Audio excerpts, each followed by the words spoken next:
All right. Hi, guys. So I just wanted to go over the checklist with you so that hopefully I can answer any of your questions before you even have them. First of all, you'll get to start this checklist today, but everything isn't due until March 12th. So that's next Friday. So it's going to look like a lot of stuff. Some of it is stuff that you guys will be doing together in class. I just need, like, for instance, right here, this is a notes link. Like, you'll just pull that up during class, and then that's what you'll take notes on. Um, so there is read theory, and you have to complete 2. So one this week and one next week. Your book club book. Make sure that you guys are keeping up with your reading on this. I would like for you to finish before spring break. Although that's, if that it just seems impossible, don't focus on just that and not all of the other work. You can still have, some time after spring break, but the goal was to finish it before spring break. So hopefully at this point you're about halfway done, or maybe by the end of this week you will be. So just don't forget about that, and try and maybe assign some different chapters every night or during the day, however you want to handle that. Don't get overwhelmed, but for vocab, you have 2 weeks and it's 145 words. I know you're probably freaking out right now, but it's the Greek and Latin root words. We did some at the beginning of this year, and you did all of these last year. So they should be review. Some of them you'll know. If you want to print the words at home, here's just like an overall list. Here's the Quizlet. And when you guys do your test, it will be next Friday. You'll do it as a class all together. So don't take the test before then, but it will be all matching. So you won't have to, know how to spell it or anything like that. Just focus on the root words and the definitions. So you will have to be studying a little bit every single day in order to, make sure that you're ready for that test next Friday. You can, set up a routine every morning. That's what you do when you come in, or, right when you get home from school, you take 5, 10, 15 minutes to at least run through your words. So don't forget about that. There is an opinion writing piece that you guys have to do. This is 5 paragraphs. That's right. I'm looking right here, the plastic water bottles. It's an opinion writing. So what you'll do is you'll go to procon.org. That's this link right here. And it'll take you here. Should bottled water be banned? So when you go through it, I want you to read this overview, and there's a bunch of great statistics in there, and you guys will have to include one quote, at least one quote, a direct quote from this text into your essay. So there's a whole bunch of really good statistics if you want to use that as your hook, or for the pros and cons, whichever side that you're on. Make sure that you read through the whole thing first, and then, kind of let that form your opinion so that you make an informed decision about how you feel. So these reasons right here could definitely help you when you're writing. So let's say you're for banning plastic water bottles. You can use some of this information in here as you write your essay. I think this is a great resource. Something to remember though, don't just jump in and start writing. Here is a directions link. It's very detailed, and that's because I'm not there and I can't answer all of your questions. So please read through this. I know it's like, oh my gosh, that's so long, but I was just very specific so that you know exactly what I'm looking for. Some things that you have to include. So it's a 5-paragraph rad response. So you need an introduction with a strong hook. And don't forget, in the introduction paragraph, you're restating and answering the question. 3 body paragraphs. The first 2 are strong reasons supported by evidence from the text to explain your side. And then the third body paragraph, I want you to consider the opposite viewpoint and then disprove it. And I give you an example paragraph in here of what your third, right here, what your third body paragraph could look like. Take a look at that. That will show you exactly what I mean by that. Then obviously you need a strong conclusion to tie everything together. And you need one quote directly from the text, and make sure that you cite where you got that quote and you use your quotation marks. Then these are just some other things to remember that will help you get an awesome grade. Okay, next for ELA, we are starting a new book. I'm not going to lie, I read this last year with my class during COVID when we were remote, and I was really bummed that I didn't get to read it in person. And actually, you're reading 3 to 4 chapters a day. And so I'm really sad that I can't be there with you guys to read it, but I'm super excited for you guys to read this book. It's short, it's kind of a quick read, but it is awesome. The characters are so cool. I think you'll really like it. Today you're gonna go, I made an awesome video of a little introduction, and then you're gonna start reading today.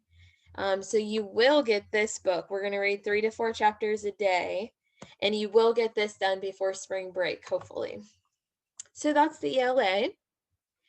And then math, we're starting measurement and data. We're kind of stepping away from geometry a little bit. I know that you noticed the calculators are down. We're not going to be using those right now. Today, you're going to be learning about creating and interpreting line plots. And then there's an assignment for that. Remote students, here is your link. On in-person students, it's in the pink basket over there behind the back table. You have 2 different assignments for Freckle. This is measurement and data. You're converting measurements. This is challenge. If you don't know how to do this, try your best. You can watch a video or watch a Khan Academy video. This is just a challenge to see how you guys do on that and to prepare you for your MAP test. This is just a cheat sheet. I gave you like a reference sheet to help you with your conversions. This is just for remote students. Here are your notes. You'll be filling that out on Tuesday. In-person students, you'll get a paper copy. And then here is just, if you need the actual note slide that I made, that's right here. So you don't have to do anything with that. It looks like I forgot to put the link in there for online students, but I will do that. So you're going to be doing a conversions practice page, and in person, that's by that back behind the back table in a blue basket. And remote students, I'll post that link ASAP. And then Prodigy, I want you to do 30 minutes of Prodigy this week, 30 minutes of Prodigy next week. So that's 1 hour total. And that's all of the math. For science, we're starting symbiotic relationships. This right here is a video that, make sure that you read these little stars. I know that you guys have to read so much, but it will help you if you actually read what I wrote. It said this will be used led by the teacher on Monday. So this is something we'll be watching together as a class. I just posted it so that you guys could have it later if you needed to go back to help you answer questions. This is some reading material. In-person students, you'll get this today in class. Online students, there's the link for you to be able to look at it. And then after Monday, actually there's a couple questions for before you watch the video, and then a couple questions for after you watch the video, and this will also be done as a class.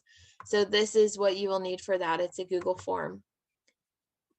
Symbiotic relation types. Okay, we're going to be doing this on Thursday as a class. This is the slideshow. That's just if you need that for reference at some other time. There's nothing that you actually have to do with that. And then Thursday, after we look at this, after you look at this as a class, then you will have to do this exit ticket. It's a little mini quiz after you've done all of this with symbiotic relationships. So that will be you'll do that on Thursday as a class. This, it depends on how much time you guys have. This is a Kahoot game, and it depends how much time you have. You might do it Thursday as a class, you might do it Friday as a class, or Miss Geis might tell you that you have to do it independently. Like I said, if there's not enough time in class, you might have to just do it on your own. This, if I were you, we're focusing on science this week and social studies next week. So by Thursday or Friday of this week, you will have all of the symbiotic relationship notes and activities. You'll have done everything. So I would go ahead and take this quiz maybe Friday this week, just to get it out of your way. It's fresh on your mind, and you'll be able to complete that. Lastly, there is a symbiosis wanted ad project. It's actually pretty funny. And I spelled her name wrong. She will go over this on Friday of this week, and then you'll have a whole other week, all next week you'll have to work on it, and that's your only assignment for next week for science. So don't freak out and feel like you have to get it completely done this week. You'll have a whole week to work on this next week. And then these videos down here, these will just help you. They're optional, but they will help you with your wanted ad project. That's supposed to say wanted, not want. Okay, glad I can edit here as we go. Hopefully you're not tuning me out yet. I know this is a lot of talking, but I just thought it would be easier for me to just go through and bust it out, and then hopefully you won't have any questions. So for social studies, again, next week is when you're actually going to be having social studies lessons in class. But if you look down at the suggested schedule, there are some things that you can do this week for social studies, just so you can get it all done. We're back to age of exploration, but now we're looking at the lasting effects of the early colonization. So we're looking at European explorers still. This is that slideshow that I taught you when we first started looking at the explorers. That is the lesson that we already did. I just put that there for reference. You guys will be doing a postcard writing assignment, and it has all of the directions and everything on this link right here. And there's also a postcard template. In-person students, if you want a paper copy of it, it's the green basket behind that back table. And remote students, there's a template on there that you can just make it online. A European Explorer timeline activity, click on this. You might need this code. I'm not sure. I put it on there just for fun in case you need it. This you will do on your own, and it's due next Friday. And then there's a task card activity. Again, you might need that code, you might not. Also due next Friday. And then this right here, this slideshow, that's something that you'll start next week, and you'll do that as a class. I just wanted you to have those notes for reference if you needed anything. Here is your suggested schedule for week 1. I know it looks like a lot of ELA, but I put study Greek and Latin root words and read chapters from your book club book. So those are things that, you know, you should be doing anyways. I broke down your paper for you for the whole 2 weeks. So starting tomorrow, you know, you'll maybe go on and just kind of read about it.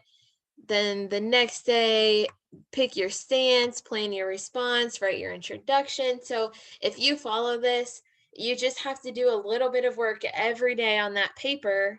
And then by the following week, you'll be done. And like you can see on Friday, read your paper one more time, turn it in. Woohoo, you're done. So you guys can go through the suggested schedule. I don't have to read every single thing. some of these things on here you will be doing in class. Like I just threw it on there. Notes in class, symbiotic relationship video as a class. I just want you to have everything that we're going to be doing so that you know. If you follow this, I promise you'll get all of your work done by next Friday. Remote students and absent students, make sure you look at our Zoom times. Our schedule has changed just a little bit. So your Zoom times are different than what you're used to. And some days, for instance, like Thursday, you won't have ELA time. Mrs. Ball will be in there. So take a look at that. That will be the times unless you hear differently from Mrs. Geisen. She will let you know. So, and then this, if you continue to scroll down, that's your suggested schedule for the second week in order to get everything done.